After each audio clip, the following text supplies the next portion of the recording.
Episode की starting में दिखाया जाता है कि फेरिट मिस्टर काजिम को बाथरूम में ले जाता है, जहां उन्हें होश आता है और वो उससे पूछते हैं कि ये सब कैसे हुआ। तो फेरिट उन्हें बताता है कि जब आप सहरान से बात कर रहे थे, ऊपर से झूमर आपके सिर पर आकर गिर गया था, जिस वजह से आप बेहोश हो गए थे।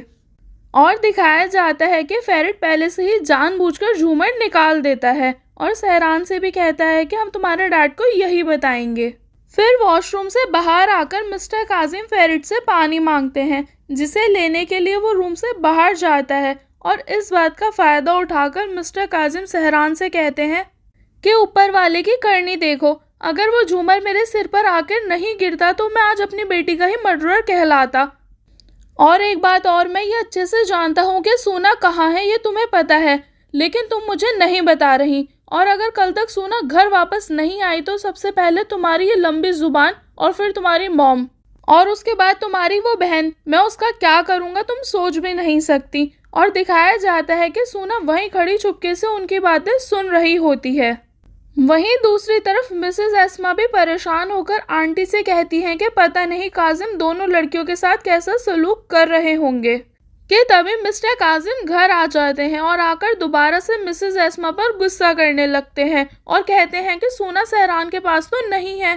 तो फिर मिसेस एस्मा भी कहती हैं कि मैंने ऐसा कब कहा था कि सोना उसके पास है, जिसे सुनकर वहीं खड़ी आंटी भी कहती हैं कि इसको लगा था कि सोना वहां हो सकती है, लेकिन तुम हमारी पूरी बात सुनने से पहले ही यहाँ से चले गए और अब इस हाल में वापस आए हो। ये सुनकर मिस्टर काजिम भी कहते हैं कि देख लेना, कल सुबह तक सोना खुद वापस आ जाएगी, क्योंकि इन लोगों की शक्ल पर लिखा है ये झूठ बोल रहे हैं। और फिर अगले दिन सुबह सुबह दिखाया जाता है कि सोना उठकर कोरान मेंशन से चुपके भागने लगती है, लेकिन तभी उसे यूसुफ देख लेता है। तो सोना उसे बताती है कि कल मैं अपने घर से भाग गई थी, लेकिन अब मैं वहां वापस जा रही हूँ। और उससे भी कहती है कि तुम मेरी यहाँ से निकलने में हेल्प करो। ये सुनकर यूसुफ उससे पूछता है क्या सहरान को इस बारे में पता है, तो सोना उसे मना कर देती है। फिर यूसुफ भी गार्ड को डिस्ट्रैक्ट कर सोना की वहां से भागने में हेल्प करता है। और दिखाया जाता है कि ये सारा सीन सुल्तान वहीं ऊपर खड़ी देख रही होती है।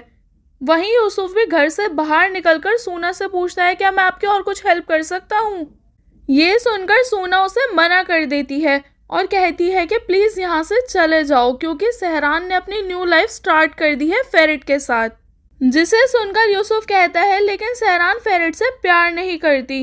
तो सोना उससे कहती है कि तुम ही मुझे बताओ कि मैं सुबह सुबह ऐसे चुपके से अपनी मर्जी से अपने घर क्यों जा रही हूँ, क्योंकि मैं सहरान से बहुत प्यार करती हूँ और मैं नहीं चाहती कि मेरी वजह से सहरान को कोई नुकसान हो, और सहरान की जिंदगी में मेरे लिए तक कोई जगह नहीं है, तो मैं तुम्हारे बारे में क्या ही बोलूं।